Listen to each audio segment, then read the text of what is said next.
You there? Well, welcome everybody. I hope you all had a great week and looking forward to our session this afternoon. But hey, Larry Wayne, welcome.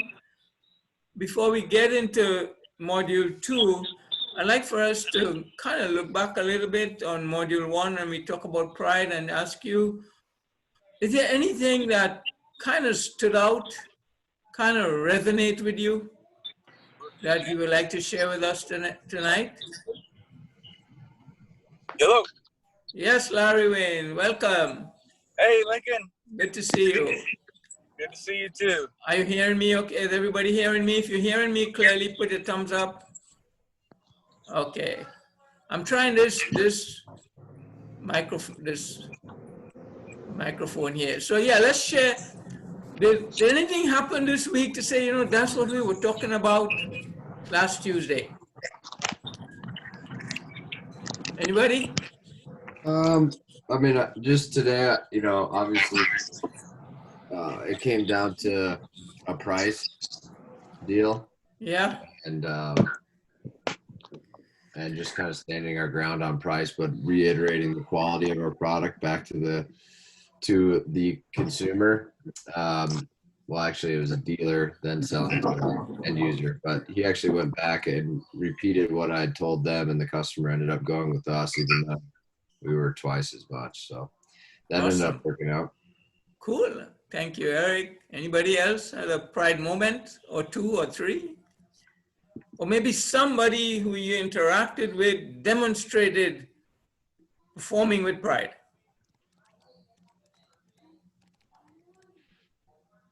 Remember, it doesn't have to be a big deal. What was it, Lincoln? I couldn't hear you. I said, did you have a pride moment this past week when either you performed with pride or somebody who was with you or in front of you, you observed them performing with pride? Oh, yeah, I did for sure. I had somebody, it was an instance where they were wrong in what was going on, and they knew they were wrong, but their pride wouldn't allow them to accept that they were wrong. Oh.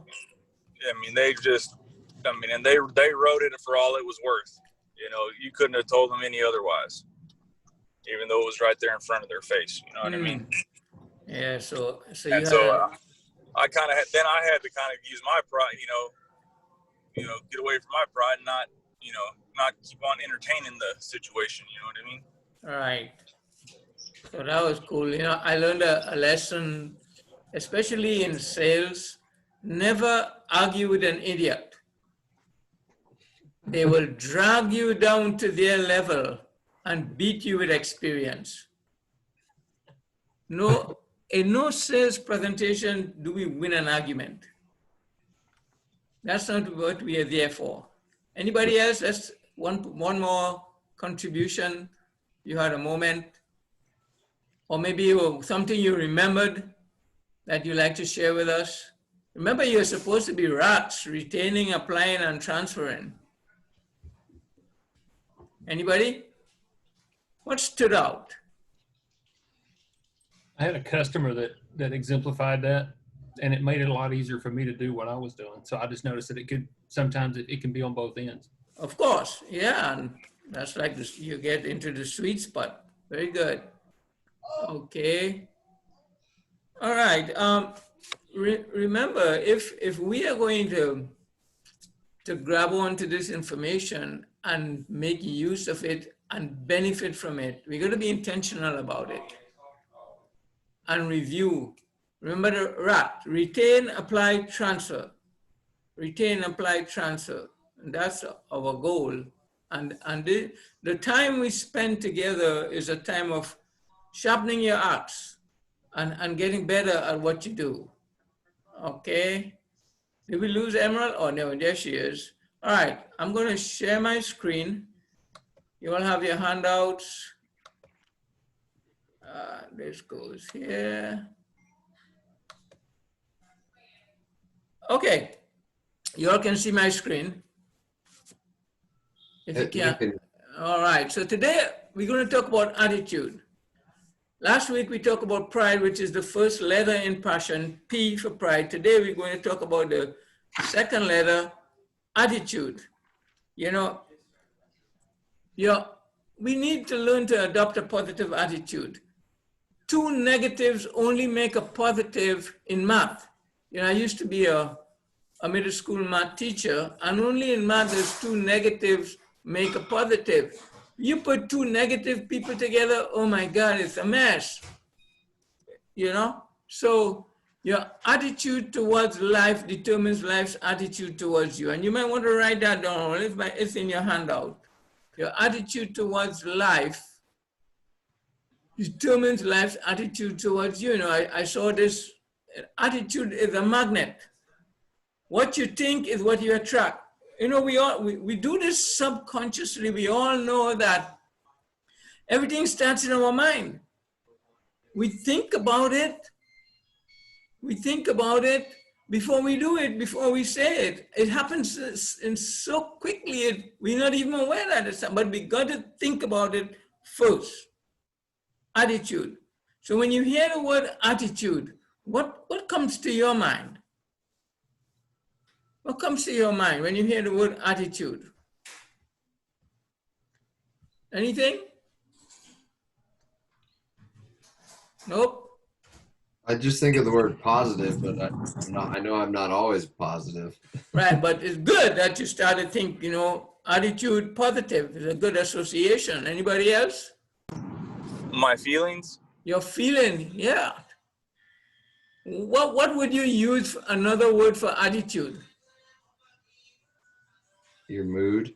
Your mood? Yeah, your attitude influences your mood. Another word for Outlook. attitude. What's that? Outlook. Outlook? Yeah. Anything else? Anybody else? Energy. Energy? Well, yeah, your attitude will determine your energy. How about mindset? Your mindset. You know, Yeah, I was about to say thought. your thoughts, right? You know, and think about it. When you get up in the morning and you're getting ready, those of us who, you know, we're getting ready to make calls, whether we used to be in person, now it's on the phone.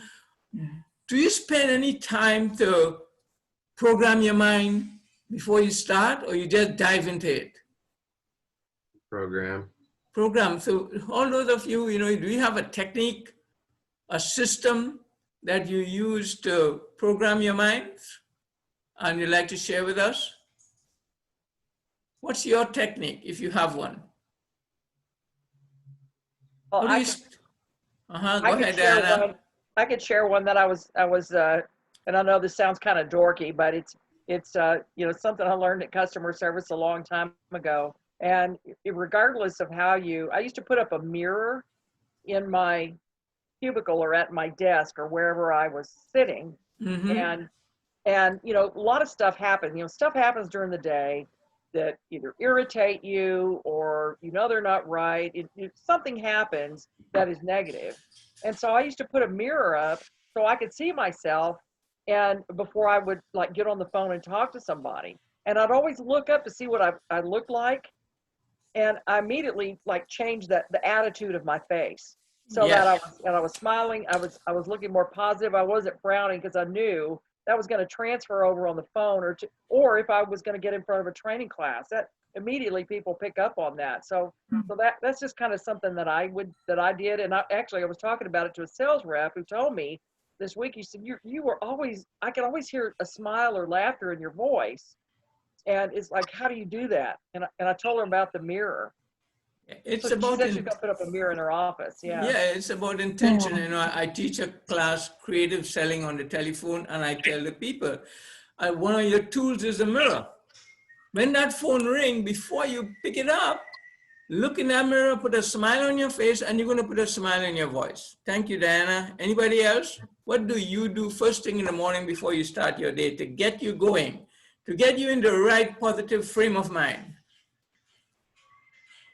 But for me, it's just organization, just looking at what follow-ups I have to make and then the little notes I have on that way, and then write them down. So I feel that I'm organized and I know, hey, I have a board right in front of me, a dry Uh-huh. erase board. So I'll just put them on there and I'll just knock them off. Awesome. So you have a plan, and so now you know where you're going to start and what you have to do. Isn't it cool? And when you have a list of, and as you finish, you check it off, and at the end of the day, you can look and say and all your items are checked out, and you feel I did a good job today. Yeah. Yeah. Okay. Let's have one more person share. What's your technique to start your day?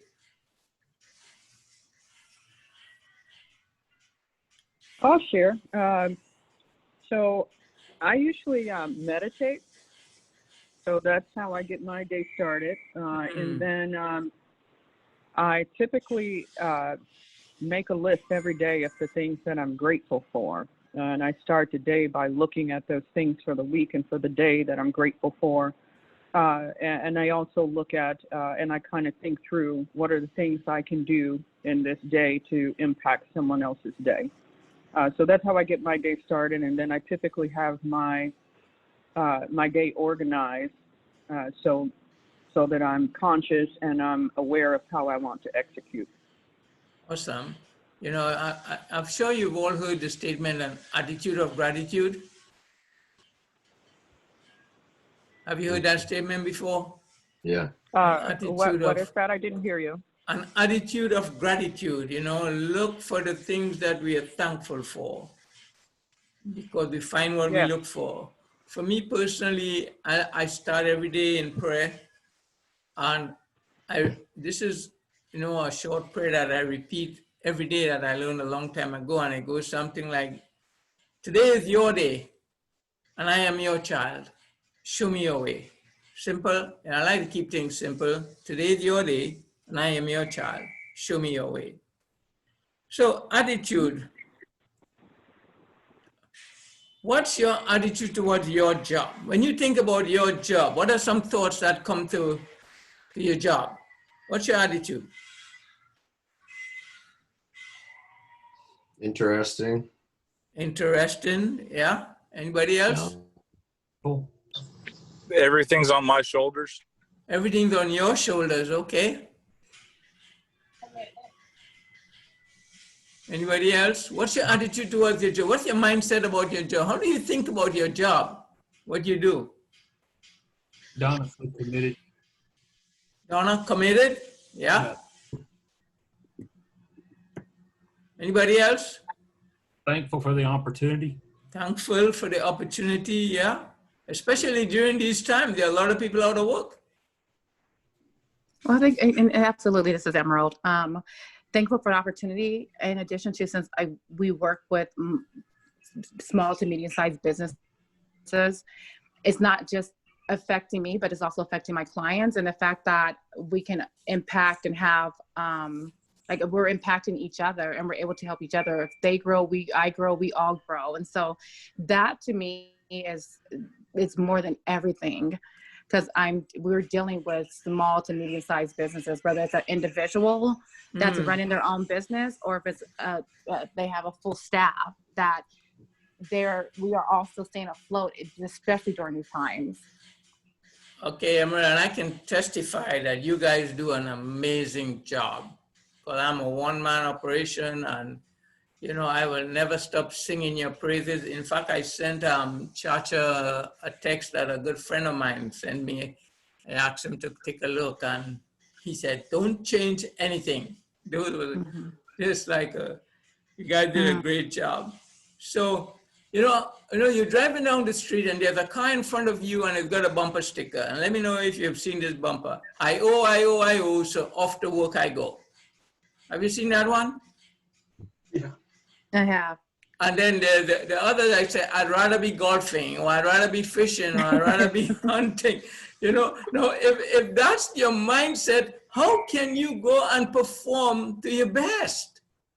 You know, if that's your mindset, how can you go and perform to your best? You know, some people, you know, they say, it's just another job. It's how I make a living. You know, it pays my bills. So again, if that's your mindset, how can you give your best? And then to the, unfortunately, the few, somebody read that for me? This is my career. This is where I spend most of my waking hours. This is my opportunity to make a difference. This is part of my legacy. I must do my best. And I guess that's what Emerald was talking about. This is an opportunity. And remember last week we talked about it's a partnership. You're in partnership with your co-workers, you're in partnership with your bosses, you're in partnership with your clients. It's a partnership, and it's a positive partnership to make a difference. It's your legacy.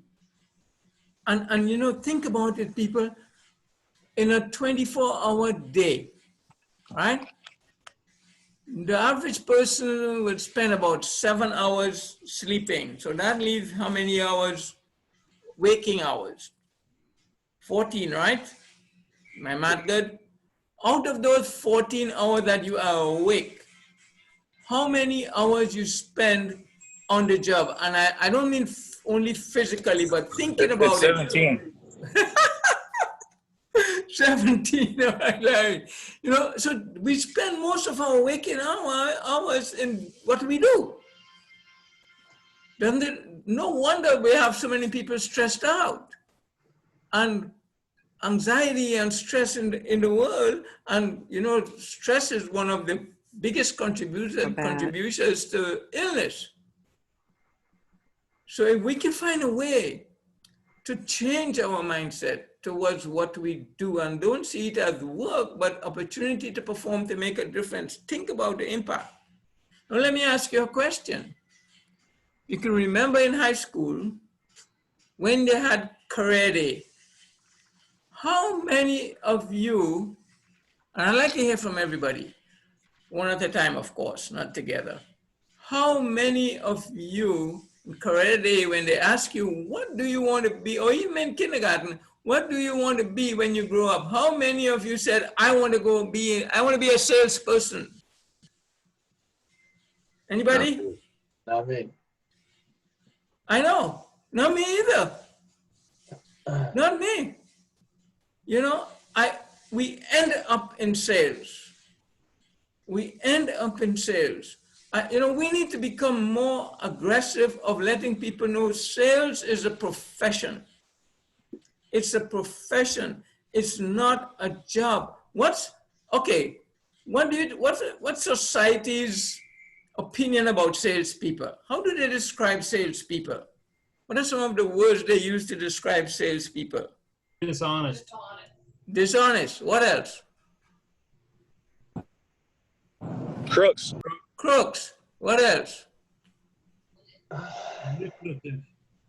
What's that? Entrepreneurial. Nipple. Yeah. You know, Chacha would tell you, and Alan would tell you, when we work at Auto Trader and we work for Chip Perry, Cox, the people who worked at Cox, our parent company, they were so envious of the salespeople, and they were complaining that we were overpaid. You remember that, guys? Yes. I had a CFO of a company that I worked for, an insurance company. I was in insurance sales. That was my first sales job. And his opinion of us was we were overpaid. You know, we were overpaid. He couldn't go out and do what we did, but his concept is we were overpaid. So society does not have a positive image of salespeople. And I guess that's why nobody wants to get in sales, and they end up getting in sales and then realize, wow, this is awesome. This is great. And, you know, I'm grateful that I got into sales. When I did, I made the most money I've ever made when I was in sales. How about you guys? That's for sure. Yeah, more money than doctors and lawyers. Because I gave it my all. I had the most fun. Larry Wayne, you were saying something? I had the most fun when I was in sales. Yeah, and you get to interact with so many people and help so many people. Like fulfilling. It was fulfilling too, you know what I'm saying? It was more fulfilling. I hear you, Larry. You know, so this is my career. This is my profession. You're a professional. You get paid. Only amateurs don't get paid for what they do. It's a profession. So think about it that way, as a profession, and watch and see how your sales will go through the roof. It's more than a job. What we do, you know, think about it. We talked about this last week, but I need to repeat it for you.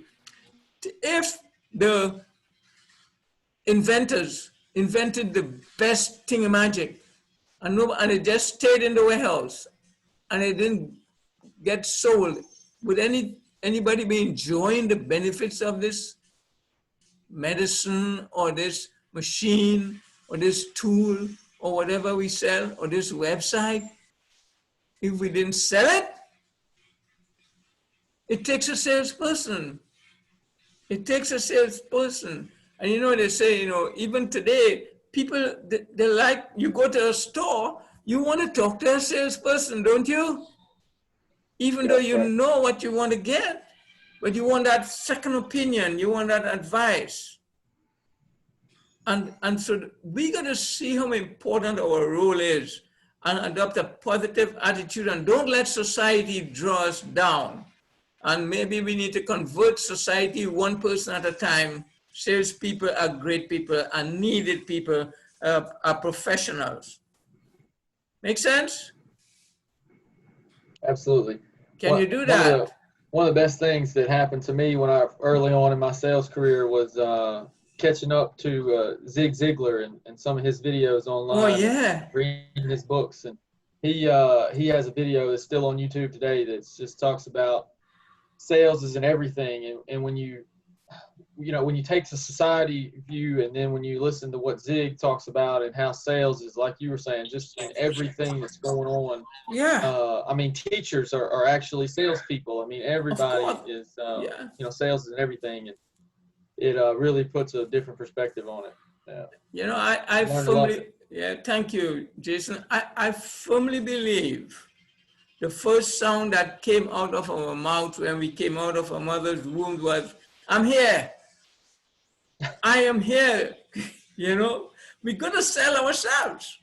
That's right. People buy us first before they buy our product and our services. They buy us first.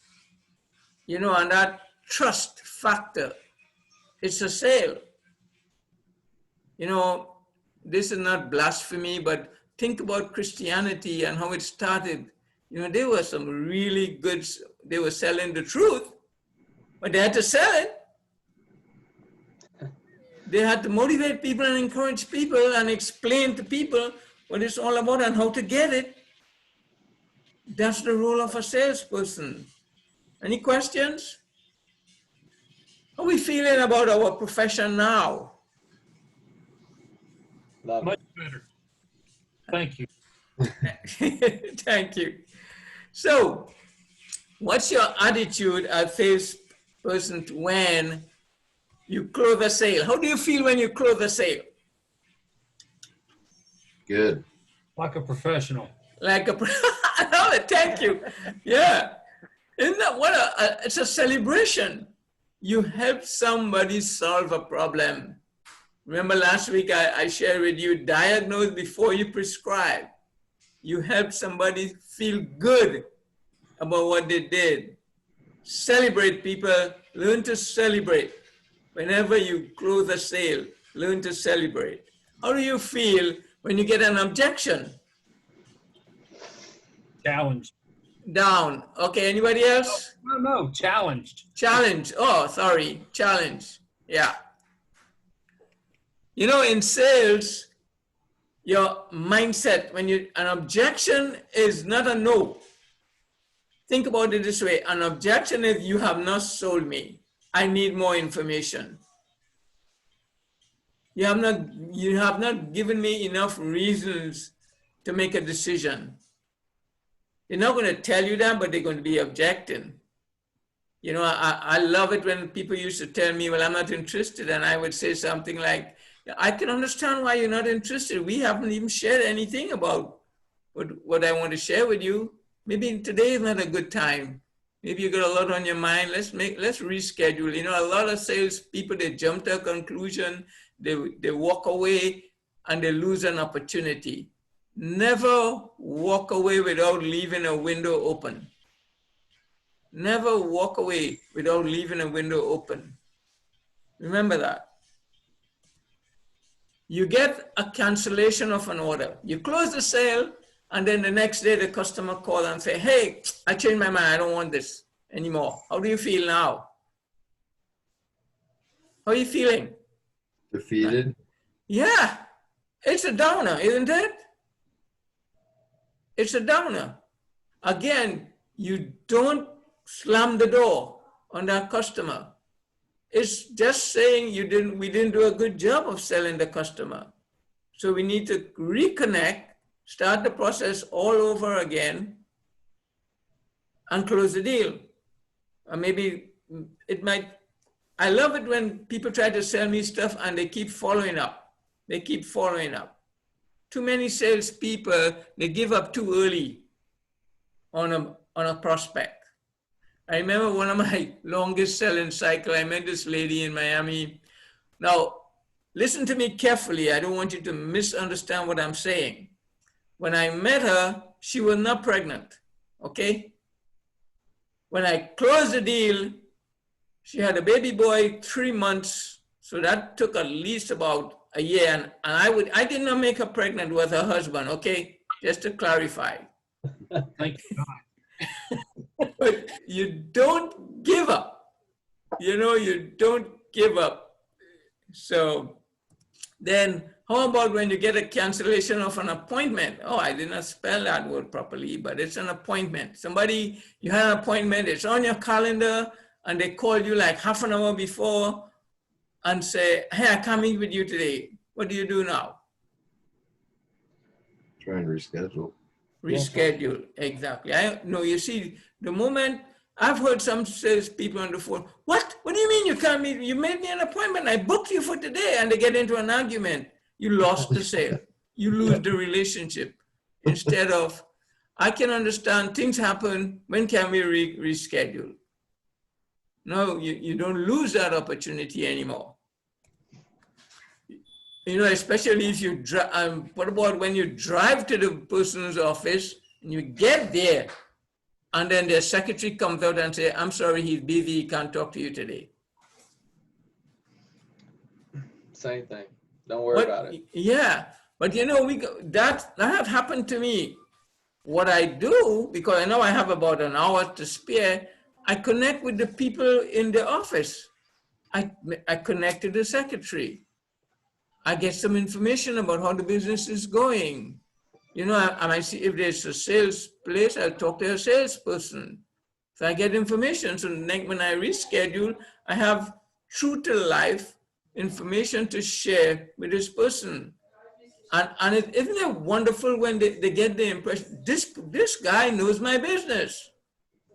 Now you're qualified to be a trusted business partner. How about when a prospect hangs up on you? You have a prospect, you get a lead from your boss and you know, and he tells you or she tells you, this person wants to talk to one of our sales rep, and you call the person up and you say, okay, this is Lincoln, and the next thing sound you hear is click. That ever happened to you? Anybody? Not only a couple times. No, never? More times than I like to admit. Yeah, it happened. Yeah, it happens, right? When it happened to me, and this is my approach. It was a Monday morning. It was about like 9 o'clock in the morning, and I called this guy and I said, Mr. Johnson, this is Lincoln Cochran, click. I said, okay.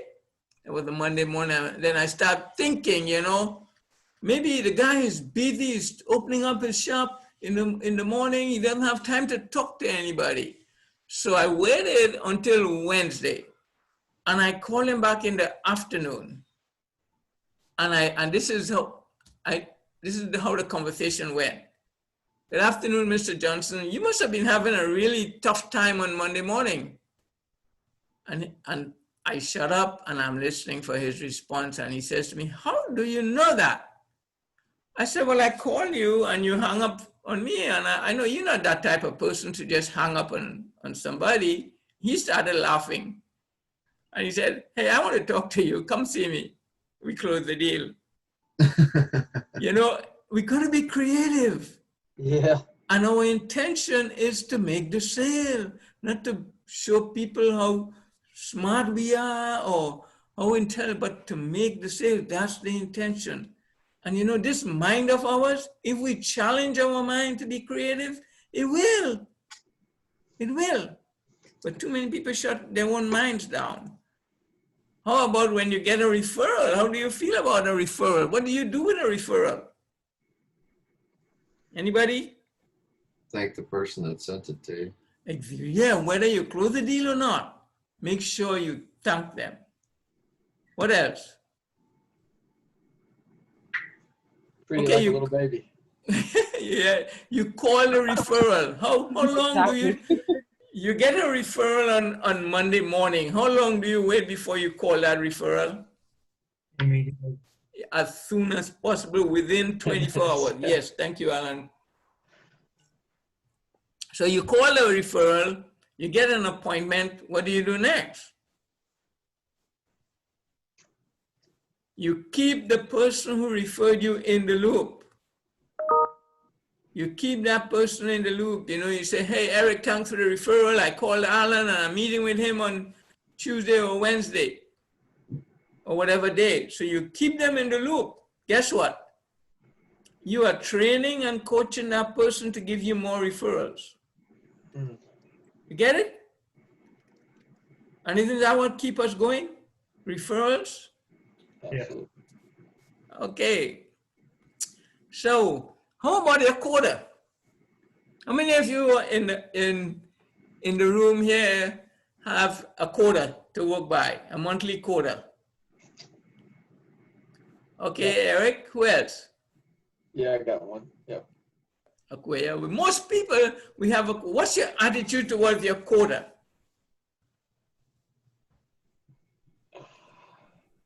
What's your attitude towards your quota? It's okay as long as somebody doesn't bring it up. Yeah. There you go. But what's your mindset towards your quota? I know the process I need to reach that quota, so I don't think about the number. I think about the process. The process, okay? You don't take focus on the number. What else? Anybody else? Any other? What's your attitude towards your quota? Think about this. Same thing. Just Yeah. try to let it come. Just try to let it come when it comes. I mean, Let it come when it comes. Yeah. Yeah. But here is something to think about. My son is in sales, and he works for an industrial parts company out of California. He's in sales, and you know, we talk a lot. His name is Mark, and sometimes when I call him at the last week in the month, he's so cranky and short. So one day I said, son, what's wrong? You sound upset and cranky. He said, Dad, it's the end of the month. I need a couple more sales to make my quota. So I waited until the month was over and then I called him back. I said, hey, I have a tip for you. Are you open? Are you receptive to an idea about the end of your month? He said, yeah. I said, why don't you make your own month? Instead of managing your month to the end of the month, manage your month to the week before the end of the month. So you're starting the previous month, the week before the beginning, and you're ending your current month the week before the end. So you're never under pressure. You always have that 5 or 6 days extra. So try that. The other thing is, for me, when I was in sales, a quota was never a target. You know why? If it's a target, it means I'm trying to hit that target. My mindset was, okay, that's the quota. My mindset is to go above the quota. To go above the quota. To Alan's point, is a challenge. It's a challenge.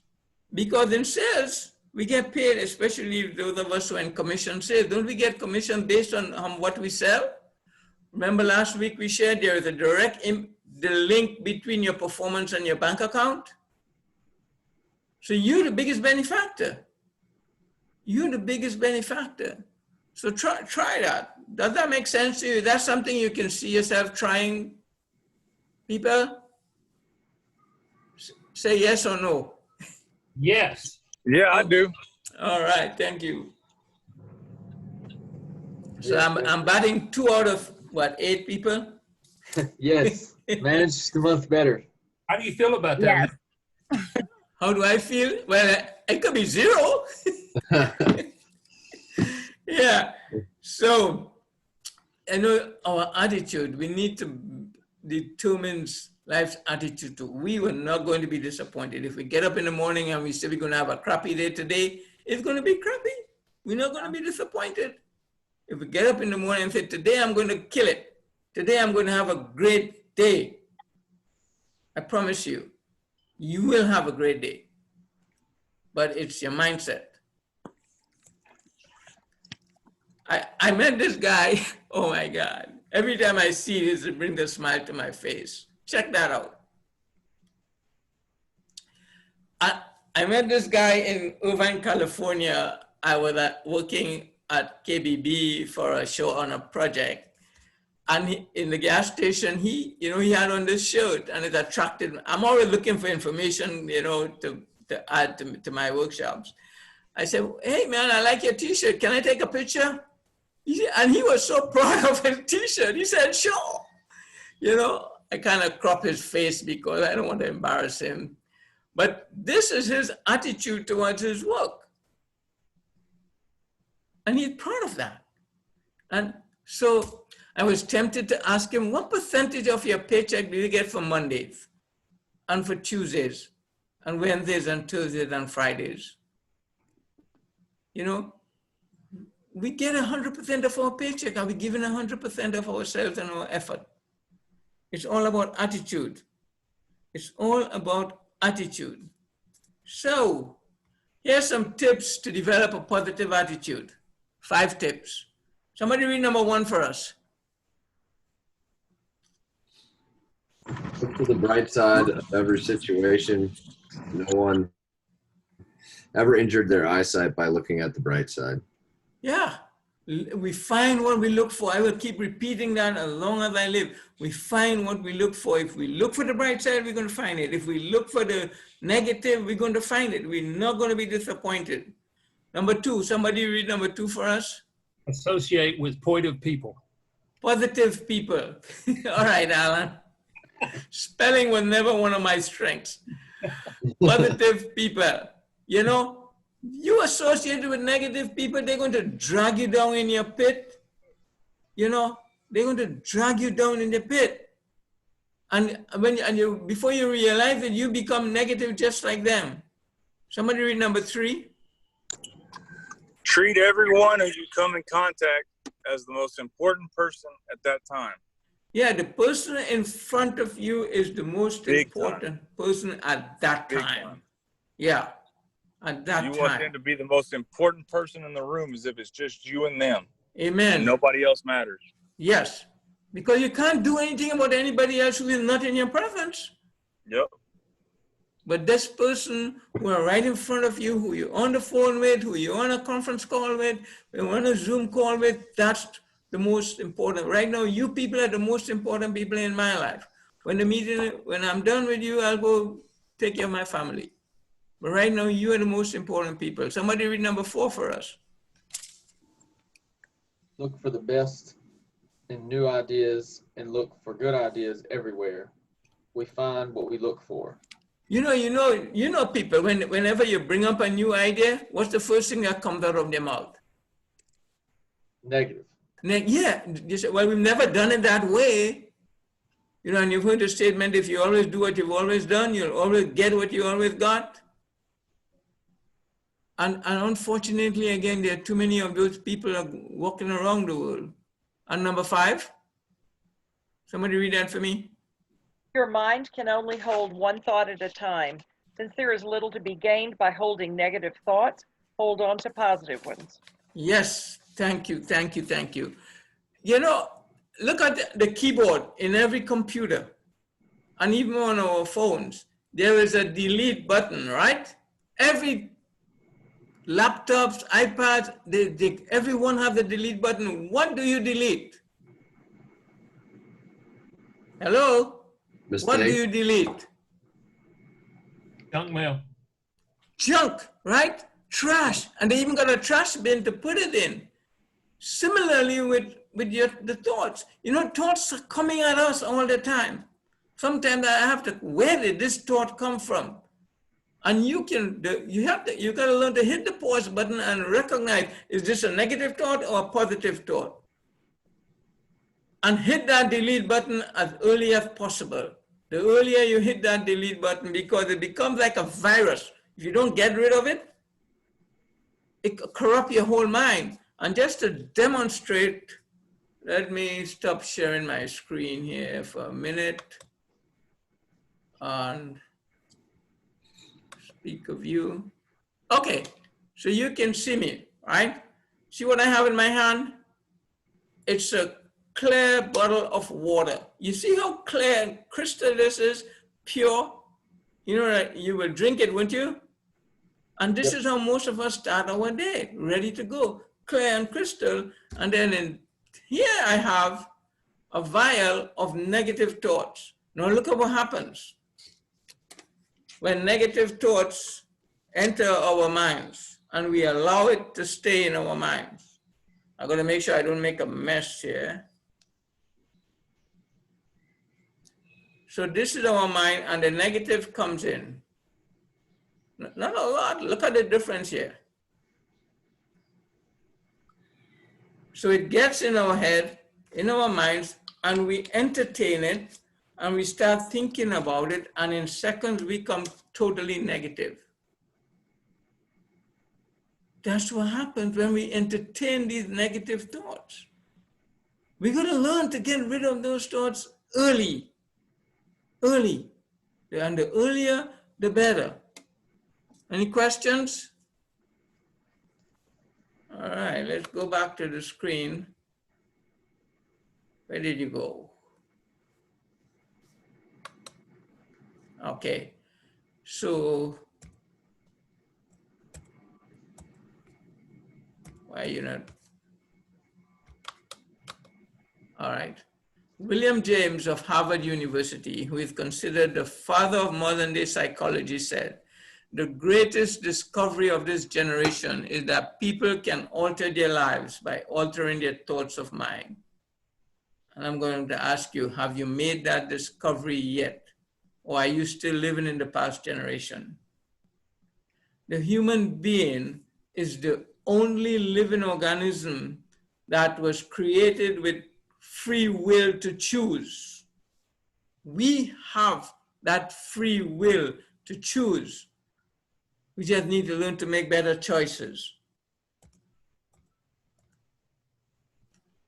There are some Bible verses to help you to be made new in the attitude of our minds and to put on the new self, created to be like God in true righteousness and holiness. Your attitude should be the same as that of Jesus Christ. You will keep in perfect peace him whose mind is steadfast because he trusts in you. And we demolish arguments and every pretension that sets itself against the knowledge of God. And we take captive, key here, we take captive every thought to make it obedient to Christ. So let's review. What confirmation that you are doing the right thing did you get from this? Anybody?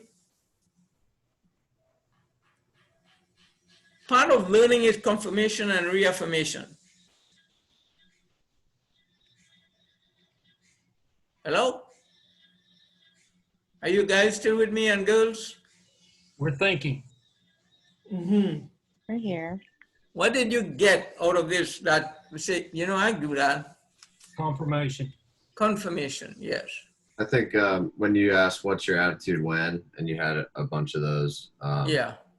different situations up there, there's a lot of them confirmation that, okay, yeah, I'm doing this. Great, thank you. Jason? Yeah. I got a lot of confirmation out of it. My job is very exciting for me. I mean, honestly, the biggest thing that I was thinking about pretty much the whole time was how my attitude is one way at work, and then the different at home, and that kind of I need to use some of the same strategies that I use to have a positive attitude at work and have that at home, and it's anyway. Not to get into anything further than that, but attitude at work is great, but home is not so much. Yeah. So you just kind of answered what is one thing that you need to stop doing now? That's right. And you need and start doing. One thing you need to start doing now, and that's on you people, and you can write down don't write too much.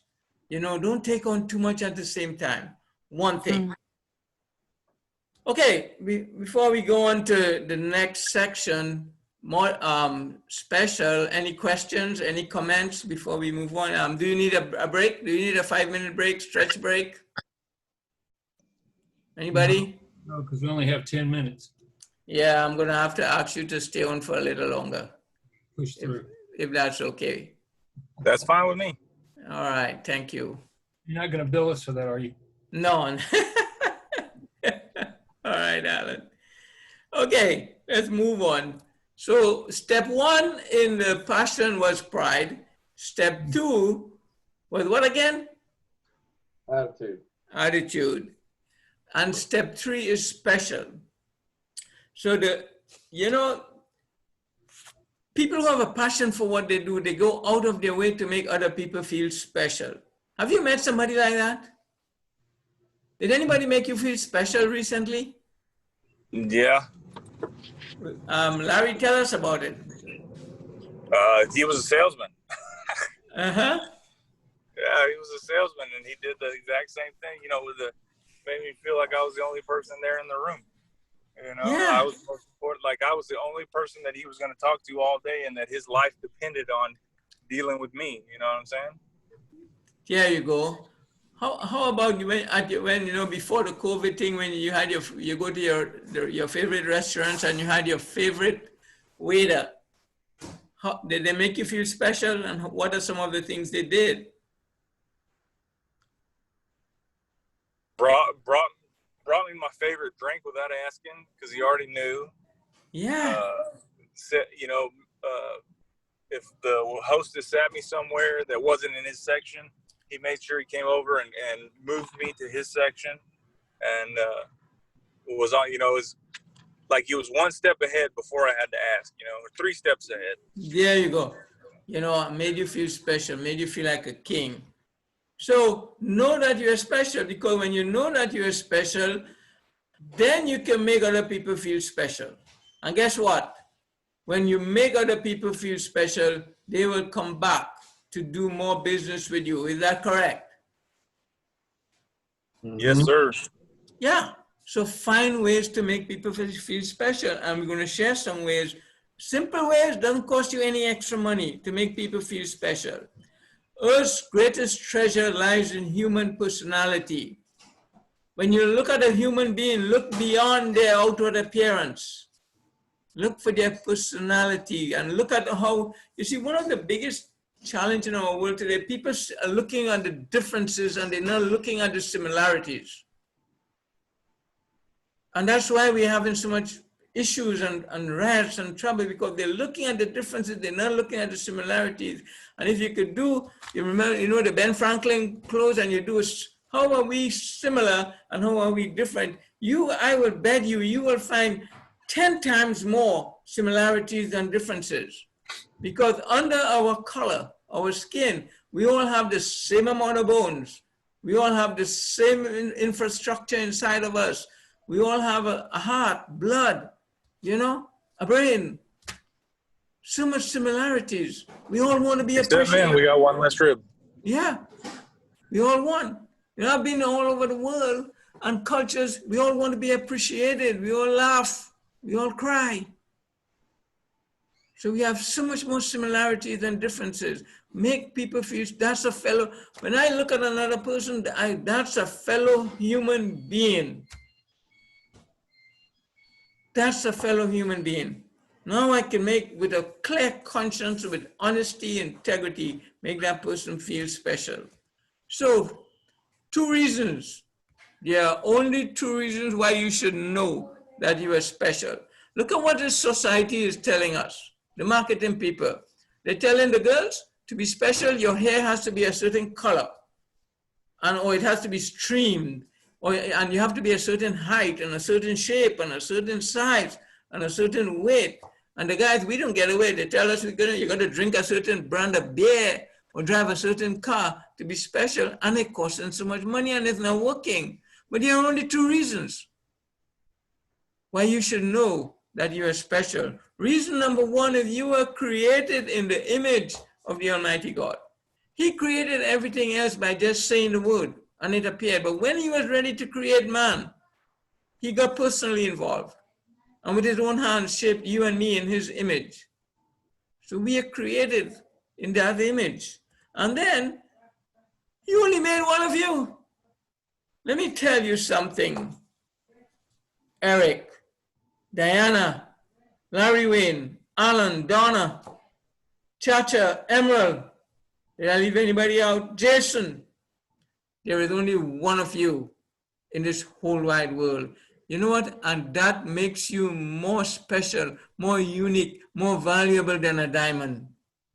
There are many diamonds, but there's only one of you in the whole wide world. So when you look in that mirror, see special, one of a kind, unique. Now you can go and make other people feel special with a pure sense and a straight heart and a straight eye. Make other people feel special. Here are some tips, and we're getting down, so I'm going to kind of speed up a little bit. Call them by name. Why do people wear name tags, especially in the supermarket and in the bank? And think about the impact when a telemarketer calls you or you call a customer service. I always ask, what's your name? And I always say, am I pronouncing your name properly? And I write their name down and I call their name as often as possible during the conversation. And guess what? I get superior service. Just by that simple. In the supermarket, I call the cashier by name. In the bank, before, this COVID thing, I call them by name. Call them by name. When I do team building, one of the things that really get me upset is when I hear one teammate refer to another teammate as he or she, and I stop. Don't you know her name? Or don't you know his name? Your name is a unique thing to you. So call people by name. Appreciate their efforts. Say thank you. Once somebody, don't you say thank you? He said, well, he getting paid to do that. That's his job. Yeah. But still, say thank you. Then send handwritten thank you notes. Have you ever received a handwritten thank you note? Anybody? Yes. Mm-hmm. Yeah, it's a lot more powerful than a telephone call. Yeah.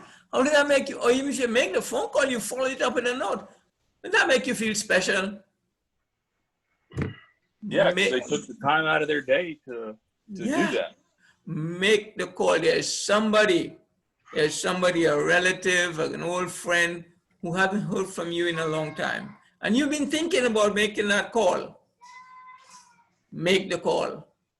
And guess what? Have you ever made a call and said, I was thinking about you, Eric. Thanks for calling. I was about to call you. You beat me to it. Didn't that make you feel special when somebody who you haven't heard from in a long time, a good friend or relative or brother, sister, call you just to say hi? Yes. Yeah. Make the call. Surprise people. Surprise them. And then welcome them. Welcome them. It's amazing. These simple little tips. Can you guys and girls see this? The impact? Can you see yourself doing this to make other people feel special? Is it worth it, Emerald? Yes, absolutely. I can. Thank you. Thank you. Again, people form habits, then habits form people. So you have to be intentional about forming some new habits or just reinforcing your existing habits. So just to prove what I'm sharing, then God said, let us make man in our image, in our likeness, and let them rule over the fish of the sea and the birds of the air, over the livestock and over the earth and over all the creatures. I mean, you're so powerful to rule over everything that move along the ground. The Lord God formed man from the dust of the ground and breathed into his nostril the breath of life. And man became a living being. We were created not by just a word, but by personal engagement. Yet to all who received him, to those who believed in his name, he gave the right to become, oh my God, children of God. We are his children. I will be a father to you, and you will be my sons and daughters, says the Lord Almighty. What an honor, what a privilege. So let's review. I want to be, what confirmation that you're doing the right thing did you get about making other people feel special? Anybody? Thanking them. Saying thank you, saying thank you. You know, those two words, somebody hold the door for you, say thank you. Somebody say good morning, thank you. Then what is one thing you need to stop doing now? One thing that you're doing now that you need to stop doing. Procrastinating thank you notes. Yeah. You know what? I come from a culture in the island where everybody says hi and everybody says good morning, and we wave at one another. When I first came to the United States, I was like in culture shock. It felt amazing how two people could be sitting on a plane right next to each other and they don't even say hi. Well, now we're wearing masks. I haven't been on a plane since then, so it's even worse. It could be a whole international flight, 14, 15, 16 hours. The only thing they might say is, excuse me. Yeah, when they want to go to the bathroom, right? Yeah. You know how many sales I've made sitting on a plane next to the person and start opening up a conversation, exchange business cards. The next thing, I remember once I was on a plane with this young man he was in the middle seat. We started talking. Of course, you always share what you do. And his father owned one of those stores that sell propane gas. And in Texas, he had about 11 or 12 outlets. I gave him my card and I told him, tell your dad I might be able to help him to increase his profits in his business. And I forgot about it. I got a phone call like about 2 months later, and it's a lady on the line, and she said, hi, my name is so-and-so. Remember you met? So, I don't know, I'm pretending that, yeah, but no. I said, I'm sorry, but I really can't remember. Could you remind me? See, I found that when you're honest and you tell the truth, people are so much more helpful. And then she started explaining, well, to cut a long story short, we sold a 13-location outlet in Houston, Texas. A great sale by just opening up a conversation. And that's just one example. And I have many like that I can share, but time is running out. Anybody have anything they'd like to share?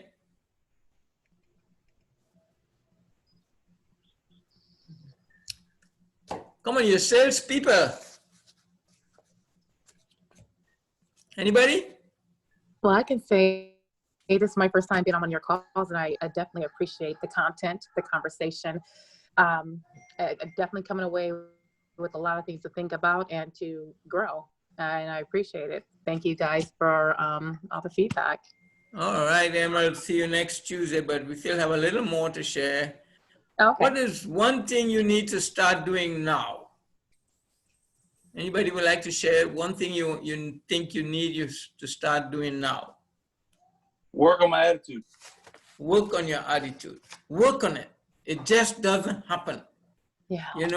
It just does. It took us, we all different age group, but it took us so many years to become who we are today. Well, the fortunate thing is we can make adjustments. We have that skill, that ability, and that capability to make adjustment. We just need to be aware. And if you've never done a personality assessment and you'd like to get one done to find out who you really are, I can help you with that. I can help you with that. So just let's have a conversation. You all have my contact information. Okay. So next week we will talk about service. So that brings us to the end of this module. And again, anybody have any closing comments? Not really. Just thank you for the content. Yeah, thank you for opening up my mind to things that, yeah, things you need to think about. I mean, I think thinking about myself, in what ways am I special is one of the questions on the worksheet here. And yeah, I think I want to spend some good quality time thinking about that this week.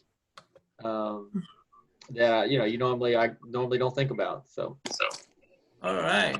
Perfect.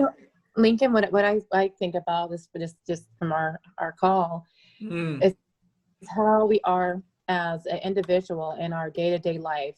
Just myself as Emerald as an individual, and all the other hats I may wear. Daughter, wife, aunt, all these different titles that we wear, and then we go into our professional mode, and then I'm Emerald the businesswoman, and how we are. And let me see. Let me look at the name. Sorry, it was. Was it? Shoot, it was. His name. I guess it says JGC. You're saying as far as your attitude, as far as work and home, and how you transition. It's like who we are on and off the clock really makes a difference, and how it affects us, how one affects the other. And our personal life definitely affects our professional life and what we exude and put out there, and vice versa. And how do we create that proper balance? And you talk about behaviors and attitude, and how do we make adjustments to the same behaviors that we had yesterday and be someone different today and be better and wanting to constantly grow. That's what I come away with. Awesome. And if you were a child, would you want to grow up to be like you? Have anybody ever told you, when I grow up, I want to be like you? What a compliment. So be somebody who the people around you want to grow up to be like. Your nephews, your nieces, your friends, your neighbors, people you come into contact with, other salespeople. I want to be like you. Be a role model. Be a role model. And that's what this is all about, helping us to become better. Monkey see, monkey do. We are on stage all the time. We are on stage, all eyes are looking at us, and they're judging us, whether we like it or not. So make sure we give it our best every time. All right. Any final comments before we say goodnight? Thanks again, Lincoln. Thank you, Larry, for coming. Thank you all for showing up. And I'll see you next Tuesday online. Thank you, Lincoln. Thanks, Lincoln. Yes, sir. Okay, bye-bye in 5, 4, 3, 2, 1. Thank you. Bye, Lincoln. Bye. Bye. Bye, Larry.